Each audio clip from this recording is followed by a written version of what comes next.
We are past the halfway point of Donald Trump's 100-day period, during which he promised to bring peace in Russia's war with Ukraine. However, despite the initiation of uneasy negotiations, mainly with the Ukrainians, peace seems as distant as before. Even when the Americans reached an agreement with the Ukrainians on a 30-day ceasefire, what a surprise, the Russians did not agree to it, presenting additional conditions. Meanwhile, the global turbulence of the first 50 days of Donald Trump's presidency carries profound implications, the costs of which are already measured in trillions of dollars. The Ukrainians, on the other hand, were forced to end their 8-month operation in the Kursk region. Welcome to the 20th Report.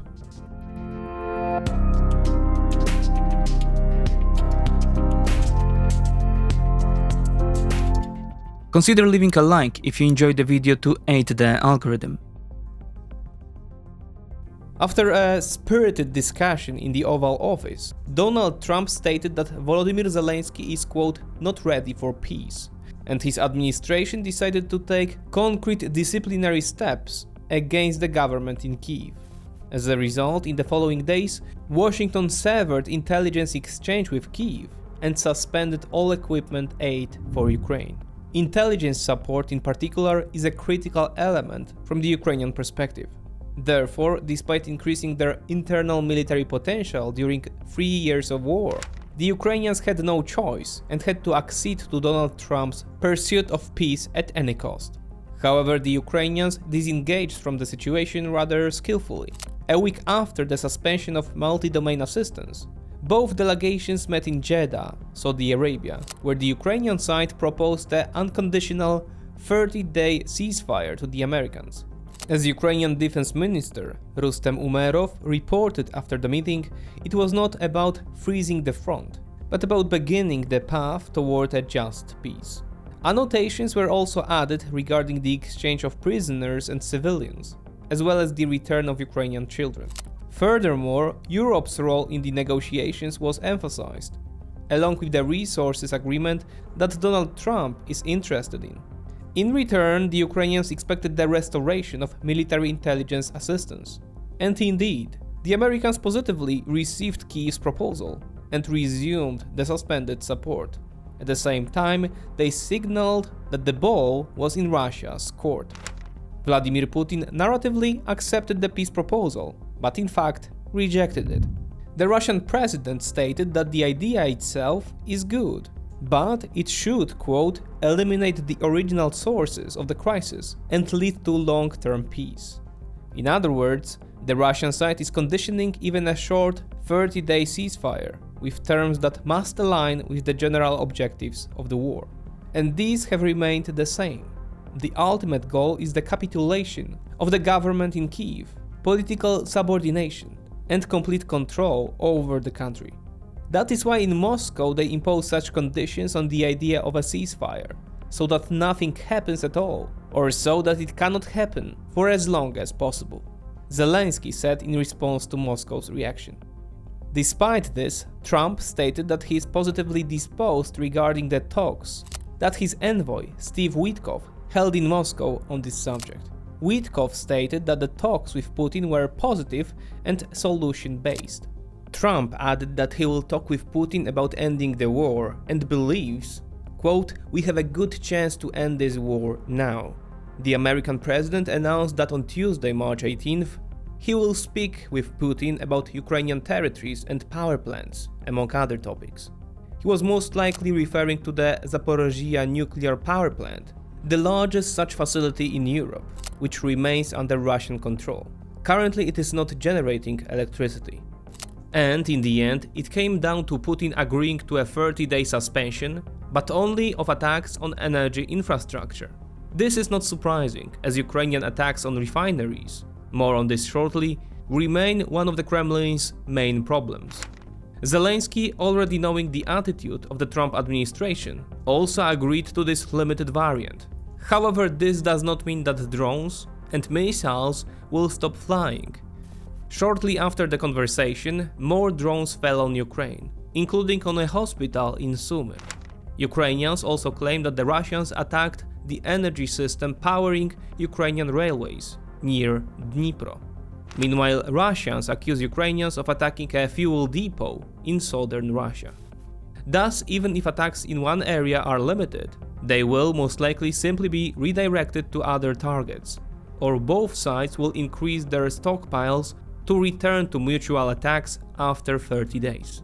Washington may try to present these arrangements as another success, but the truth is the Russians skillfully lead the Americans by the nose.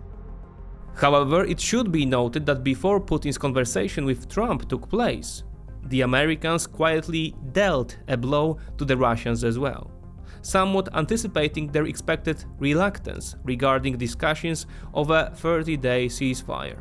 On March 13th, Donald Trump's administration allowed the expiration of a license that permitted transactions with Russian financial institutions concerning oil purchases. Specifically, this refers to license number 8L. It should be noted that it was issued by Joe Biden on January 10, 2025, but in theory, Trump had the option to extend the expiration period. The license pertained to payments for natural gas, oil and petroleum products, coal, uranium and related resources. Essentially, it enabled Russian banks to process payments for Russian energy exports, particularly oil. Allowing the license to expire, quote, will significantly gum up the works of Russia's oil and gas revenues, said Edward Fishman, a former State Department official who worked on sanctions imposed on Russia back in 2014. If you are a foreign oil refinery or an oil trader or someone buying Russian gas and your bank wants to pay Russia for their oil and gas in dollars or by extension really any other Western currency, you are going to find that very difficult to do, Fishman added. As a result, the Americans are closing one of the major sanctions loopholes.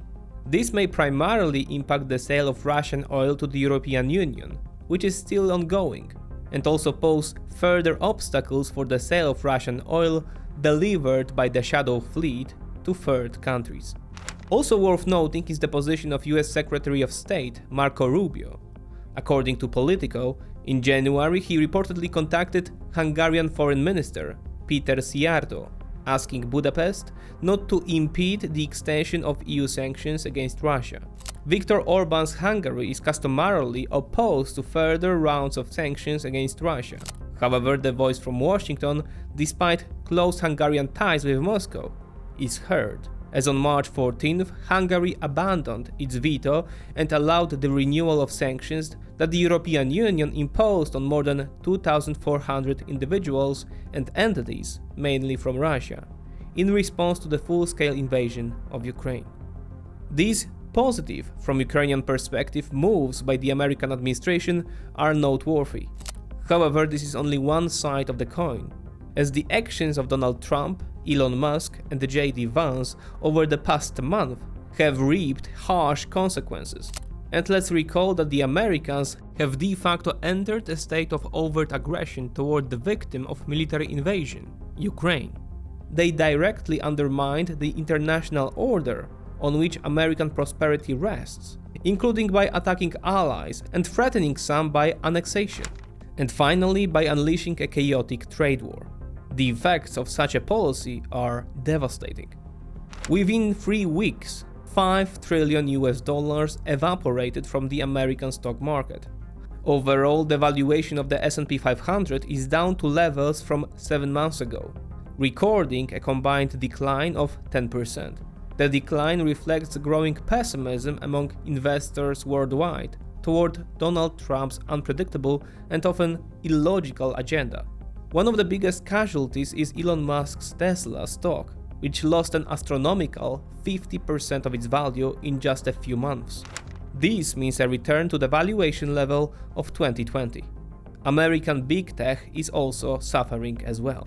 Poly-market bets regarding a recession in the USA in 2025 are now surpassing the 40% level, a twofold increase compared to levels from just 3 months ago.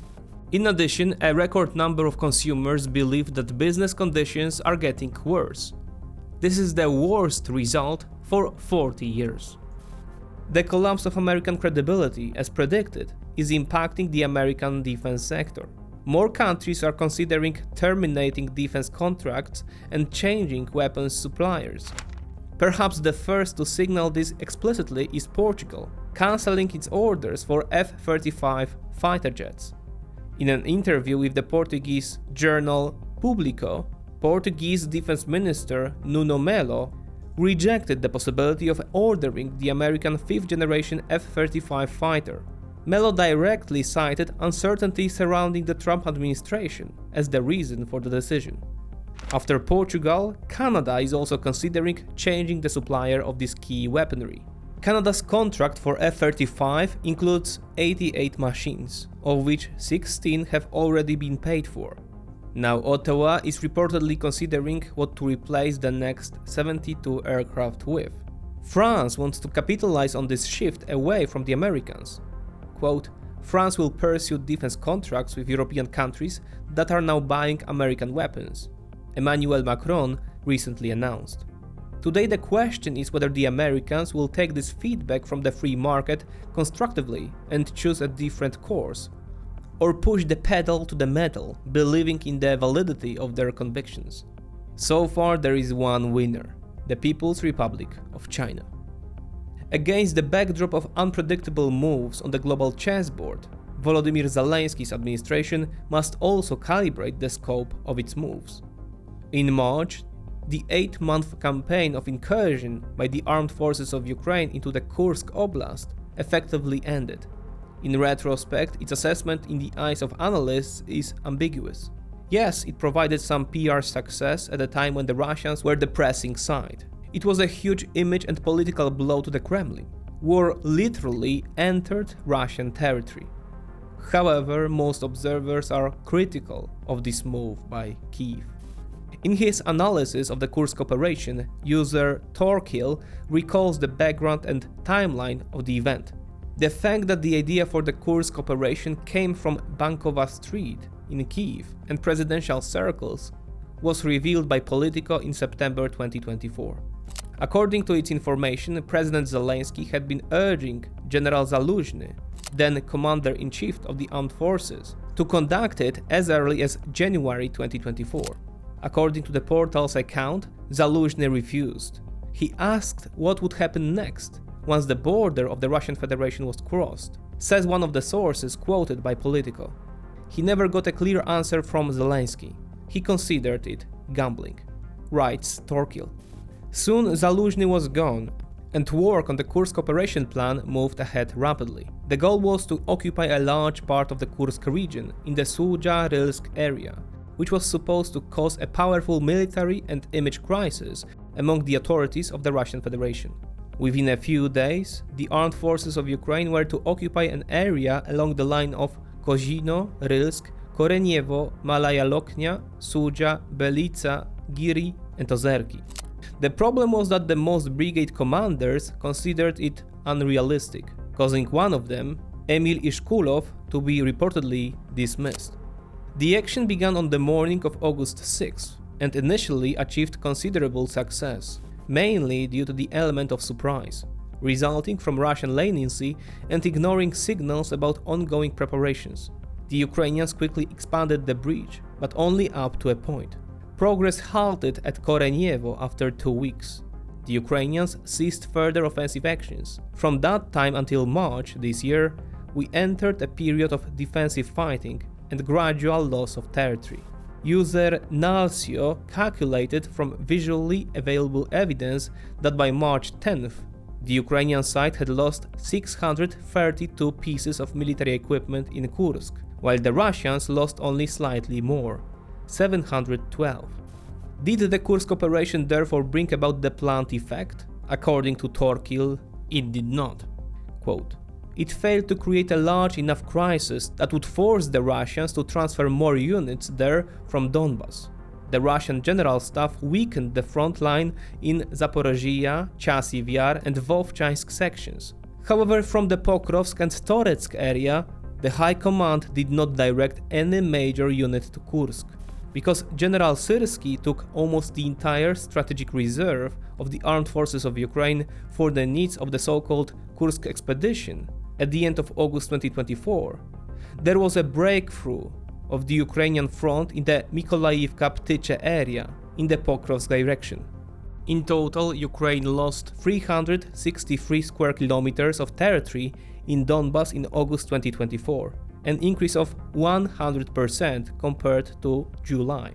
397 square kilometers in September, over 500 square kilometers in October, and as much as 730 square kilometers in November. Ukraine managed to partially stabilize the front lines in Donbas only in January 2025. A similar negative assessment of the Kursk operation is shared by Emil Kastehelmi and John Helin from Blackbird Group, among others. For balance, a more moderate assessment was made by a soldier fighting in this section, namely Kriegsforscher. His observations mainly concerned tactical aspects, but he noted the presence of elite Russian units, including the 76th and 106th VDV formations, which shows how important this problem was for the Kremlin. Moreover, contrary to rumors, during the withdrawal from Kursk, thousands of Ukrainian soldiers were not trapped there, as claimed by Donald Trump, among others. We will most likely learn the full assessment of this campaign after the war, and even then there will be different interpretations of this move. But much indicates that Zelensky and Syrskyi made a gambit that brought the Ukrainians more costs than benefits. However, speaking of benefits, one should emphasize the continued Ukrainian drone campaign, which is drawing ever wider circles. On Tuesday, March 11th, Ukrainians carried out the largest drone attack on Russia. The Russian Defense Ministry reported intercepting 337 Ukrainian drones over various regions of Russia, including 91 over Moscow. The strike took place at a time when delegations from Ukraine and the USA were meeting in Saudi Arabia to discuss a possible ceasefire. As a result of the attack, 3 men were reportedly killed in Moscow, and another 18, including 3 children, were injured. In the following days, attacks on the Russian capital continued, as did those targeting Russian refineries. The Tuapse refinery, among others, is being continuously attacked. In this case, it is possible that the Ukrainians carried out the attack with a modified Long Neptune missile, which is said to have a range of up to 1,000 kilometers. The period of heightened American uncertainty continues. American decisions will continue to be crucial for the direction in which the war will unfold. Moscow's goal remains unchanged: full political control of Ukraine, as well as the Kyiv's goal: defense against this scenario. On the other hand, Donald Trump's decisions remain, like himself, unpredictable.